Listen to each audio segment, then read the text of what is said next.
విశాఖపట్నంలో steel plant కార్మికులు నిరసనకు దిగారు. కొత్త గాజువాక జంక్షన్ నుంచి కూర్మానపాలెం వరకు కార్మికులు పాదయాత్ర నిర్వహించారు. తొలగించిన కాంట్రాక్ట్ కార్మికులను తక్షణమే విధుల్లోనికి తీసుకోవాల్సిందిగా డిమాండ్ చేసినట్లుగా తెలుస్తోంది. 32 మంది త్యాగ ఫలం 26,000 ఎకరాల భూ త్యాగమే స్టీల్ ప్లాంట్ నిర్మాణమని కార్మికులు అంటున్నారు. అటువంటి స్టీల్ ప్లాంట్ను అంబానీ అదానీలకు అమ్మాలని చూస్తే ఎంతటి పోరాటానికైనా సిద్ధమని స్టీల్ ప్లాంట్ జేఏసీ నాయకులు అయోధ్య రామయ్య హెచ్చరించారు. కూటమి ప్రభుత్వం అధికారంలోనికి వస్తే స్టీల్ ప్లాంట్ ని కాపాడతామని చెప్పిన సీఎం చంద్రబాబు, పవన్ కళ్యాణ్ మొహం చాటేశారన్నారు. 8,000 మంది నిర్వాసితులకు ఉపాధి లేదని వాళ్లకు ఎలా న్యాయం చేస్తారంటూ వారంతా ప్రశ్నించారు.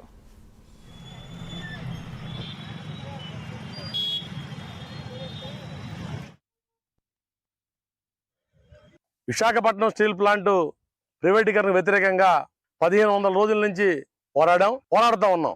ఈ నేపథ్యంలో రాష్ట్ర ప్రభుత్వం కలగజేసుకుని కేంద్ర ప్రభుత్వంతో మాట్లాడి 11,440 కోట్ల రూపాయల ఆర్థిక సాయాన్ని ఇప్పించడం కోసం ఒప్పించారు. దానిలో 8,423 కోట్ల రూపాయలు ఆల్రెడీ వచ్చాయి.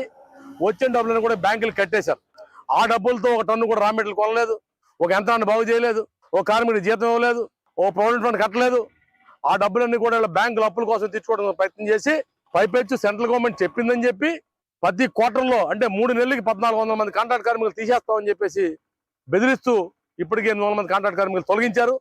దానికి వ్యతిరేకంగా 14,000 మంది అసంఘటిత రంగ కార్మికులు ఈ రోజు ఉదయం నుంచి సమ్మెలోకి పోయారు.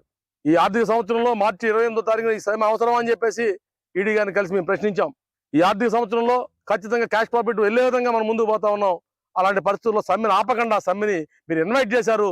ఇది మీ చేతకంతం అని చెప్పి తెలియజేస్తా ఉన్నాం. కాబట్టి ప్రభుత్వ పెద్దలు చెప్పి వాళ్ళ ఉద్యోగాలను తీయకుండా చూడాలని బాధ్యత మీది. వారికి ఇచ్చేది కనీసం 15,000 20,000 రూపాయల జీతం మాత్రమే.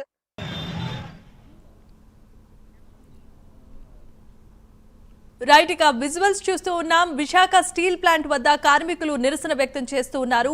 కొత్త గాజువాక జంక్షన్ నుండి కూర్మానపాలెం వరకు పాదయాత్ర చేపట్టి సమ్మె చేపట్టారు. ఇదే అంశానికి సంబంధించిన మరిన్ని అప్డేట్స్ అందించడానికి మా కరెస్పాండెంట్ చంద్రశేఖర్ లైవ్ ద్వారా సిద్ధంగా ఉన్నారు. చంద్రశేఖర్, చెప్పండి, అక్కడ పరిస్థితి ఏ విధంగా ఉంది?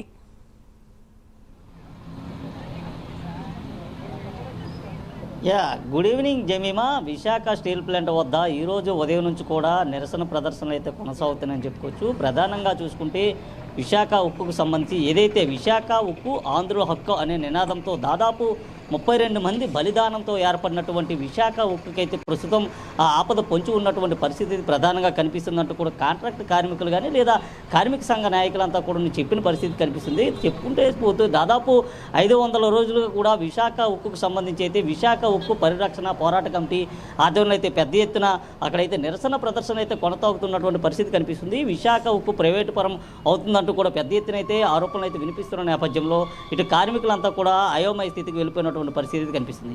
ఈ నేపథ్యంలో గత కొంతకాలంగా కూడా విశాఖ ఉక్కులో ఉన్నటువంటి దాదాపు 13,000 పైచీలకు మంది కార్మికులను అయితే తొలగించేందుకు ఆ యాజమాన్యం యత్నిస్తుందంటూ కూడా పెద్ద ఎత్తున అయితే ఆరోపణలు వస్తున్నాయి. ఈ నేపథ్యంలో కార్మికులంతా కూడా ఎప్పటికప్పుడే నిరసనలు ప్రదర్శనలు కూడా వ్యక్తం చేసిన పరిస్థితి కనిపిస్తున్నాయి. అయితే ఈ రోజు ఉదయం నుంచి కూడా దాదాపు 14,000 పైచీలకు అయితే కార్మికులంతా కూడా ఉదయం 6 గంటల నుంచి కూడా విధులంతా కూడా బహిష్కరించిన పరిస్థితి కనిపిస్తుంది. ముఖ్యంగా చూసుకుంటే ఏదైతే దాదాపు ఇప్పటి వరకు తొలగించినటువంటి 286 మంది కార్మికుల్ని తక్షణమే విధుల్లోకి తీసుకోవాలంటూ కూడా వారంతా కూడా చెప్పిన పరిస్థితి కనిపిస్తుందని చెప్పుకోవచ్చు. ముఖ్యంగా చూసుకుంటే ఈ రోజు ఉదయం నుంచి సాగుతున్నటువంటి నిరసన ప్రదర్శన ఏదైతే ఉందో దీనికి సంబంధించి అయితే పెద్ద ఎత్తున కూడా కార్మికులంతా కూడా విశాఖ ఉక్కు లోపవైపు అయితే వెళ్ళినటువంటి పరిస్థితి కనిపించి ఈ రోజు ఉదయం నుంచి కూడా ఉక్కు ప్రధాన ద్వారం వద్ద అయితే నిరసనలు అయితే వ్యక్తం చేస్తున్నారు. అయితే ఉక్కు ప్రధాన ద్వారం వద్ద వారంతా కూడా బయటించి నిరసన ప్రదర్శనలు కూడా తెలియజేసిన పరిస్థితి కనిపిస్తుంది. విశాఖ ఉక్కుకి వ్యతిరేకంగా అయితే నినాదాలు చేపడుతున్న పరిస్థితి కనిపిస్తుంది. ఇటు కార్మిక సంఘాల నేతలంతా కూడా ఇప్పటికే ఆ ప్రాంతానికి అయితే చేరుకోవడం జరిగింది. అయితే కార్మికులంతా కూడా నిలువరించేందుకు పెద్ద ఎత్తున కూడా పోలీసులు అయితే ఆ ప్రాంతంలో అయితే